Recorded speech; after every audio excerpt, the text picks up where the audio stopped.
yellow to white,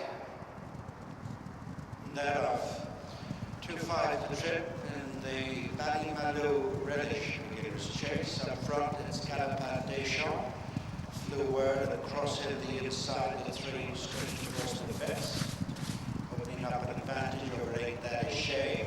Blue Sari tracks the leaders on the inside and then opposites the track.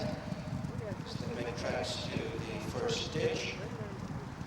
Column 5 and quarter, the final couple. Facing the first ditch, it's Galopin des Champs, the leader from Cross Hill to Word. Out in front of 8 That Is Shame, Blue Sari opposites the track.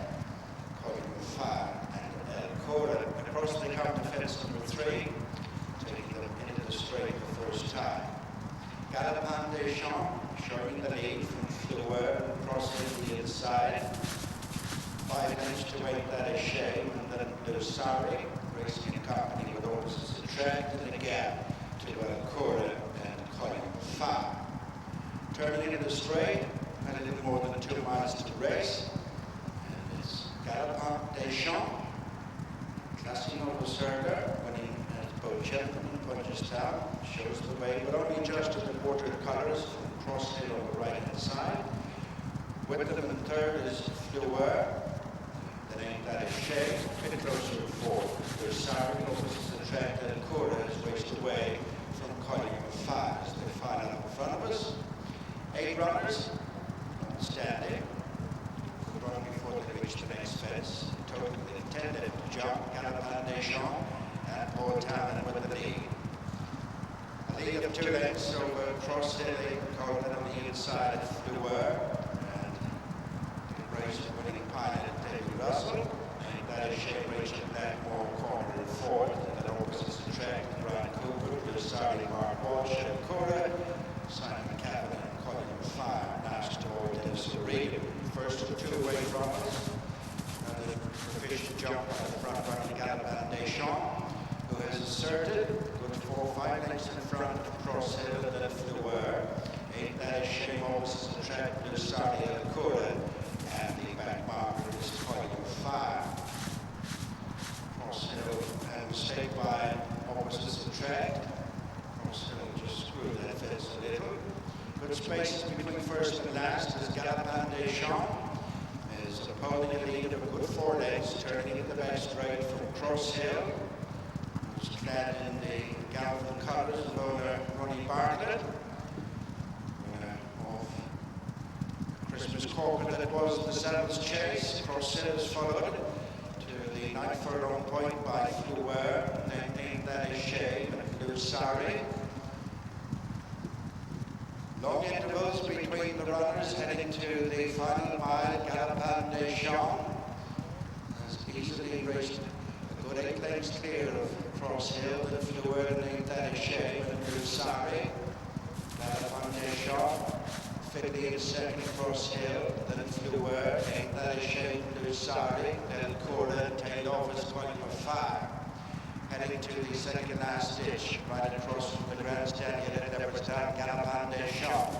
Over and clear from Cross Hill, Fleur, 8 That Is Shame, Fleur, Peckham landing, Blue Sari is next, and then El Quarter.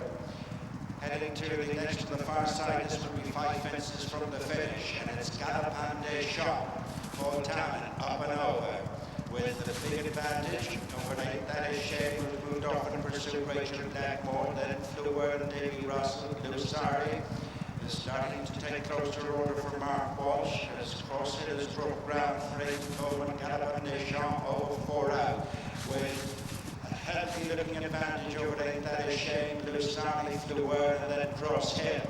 Half a mile left to run and 3 fences to jump, and the Ballymaloo Relish beginner's chase. Galopin des Champs with a clear advantage. Coming into this one, 3 fences from the finish, safely over. 8 That Is Shame over second, then Blue Sari, Fleur, and Cross Hill is next, heading towards the second last. And it's Galopin des Champs with a slightly reduced advantage over 8 That Is Shame, and third is Blue Sari. At the second last, Galopin des Champs continues to jump from fence to fence. 8 That Is Shame second now in the London, Blue Sari, Fleur, Reminders for Cross Hill turning in with one fence left to jump. And it's Galopin des Champs out in front. Oh, ain't that a shame? Lusari flew word and Cross Hill straightening for the final fence. And the leader is Galopin des Champs, Paul Townend from Ain't That a Shame. And Rachel Blackmore, there's a sizable gap between them at the last. Galopin des Champs over from Ain't That a Shame, then flew word and Lusari. And racing inside the final furlong, it's Galopin des Champs making a successful switch to chasing. It's some style here. It's Galopin des Champs and Paul Townend. They could easily go round again. They've absolutely bolted up in the Ballymaloo Relish Beginners Chase from Ain't That a Shame. Good scrap for the third. That'll go to Fluid ahead of Blue Sun. Willie Mullins kindly joins us now after a day that's produced a succession of blockbusting performances. Willie, I'm almost not sure where to start, but I think the one everyone's talking about is Galopin des Champs after what he did first time out in the beginner's chase. Just how impressed were you by what you saw? It was extraordinary. I mean, we thought he was a good horse. We never thought a horse could put in a performance like that. Jumped out, made his own running, just jumped his way up there. And Paul, he was very good to look at over the first few fences, and then when he met one or two wrong, Paul said he just danced in front of them but skipped out over them. For beginners chase around Leopardstown first time out, we haven't seen something like that for a while, I'd say. No, and then the way he ran through the line took a long time to pull up as well. Yeah, all the pieces fit. Paul said he was galloping away past the first fence, past the track, past the pull-up gate and onto the second fence, I think.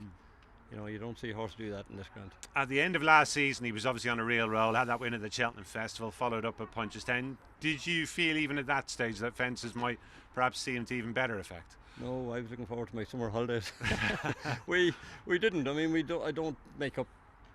I don't look at things like that. I look at the summer, and then we say when we get them back in, we'll see how they're going over the autumn. And being such a funny autumn, we're waiting and waiting, but we schooled him over fence a few times. He was good, so we said we'll go down that road. I mean, given the galaxy of stars you've got home, this might sound like a mad question, but have you got a more exciting horse in the yard than this fella? Fernie Hollow the other day. I mean, you're just hoping that Fernie Hollow and Hotan Calours, but that looked huge. And what I liked about him was the way he galloped through the line. You're looking at 3 miles plus down the road with him once he's 5 turning 6, I think. So very exciting prospect. Willie, I'm sure no fears about throwing him into a Grade 1 after that. Is the Dublin Racing Festival likely to be next for him? I imagine the Moriarty race is the one for him, whatever they call it now, but that would look the obvious target. I'm sure everybody will be looking forward to seeing him again. We've just seen a lovely horse win the bumper as well, Redemption Day. That's 3 bumpers in 3 days. Well, he's by a more familiar sire, Blue Brazil, whereas Galopin des Champs is by Timios, who I think stands out in Tunisia, if you want to bring a mare out there. So I think get a few more after today. Francois Duman, I think, raced him and stood him and couldn't get mares from him in France, and he sold him to Tunisia, I think. Yeah. Redemption Day was pretty impressive, Willie. Patrick only had to exert minimal pressure for him to go away. Was that roughly in keeping with what you'd seen from him at home? Yeah, I bought him off season from Pat Doyle. Pat loved him, and he said, this is a horse you should maybe have. So we took him, and he was quite big and fat when he came up, and took us a good while to get him right. But the first couple of times that we had him right and he worked, we thought this fella's not too bad. And so we just seem to have a nice crop of bumper horses coming right for Christmas. As you were saying, the third one, they're different types, the 3 horses that won, but they're all goodish. They were entitled to come up to Leopardstown and have a crack at a Metropolitan bumper. And is your feeling at this stage that all 3 will kind of be kept to bumpers this season, maybe tackle graded races? Yeah, I'll be going down. They're all good enough to go on the graded bumpers, so they be great to keep them apart, but it's a big prize money here at the Dublin Racing Festival. We'll see what we'll do. We'll see how they all come out of the race first, and then make a plan after that. Sure, all different owners as well, obviously. And Willie, Classical Dream took the Grade 1 Stayers Hurdle. That was a fascinating race to watch. What were your emotions on the way round as he and Florian Porter traded punches? I just thought Danny is being clever here. He's trying a different tactic.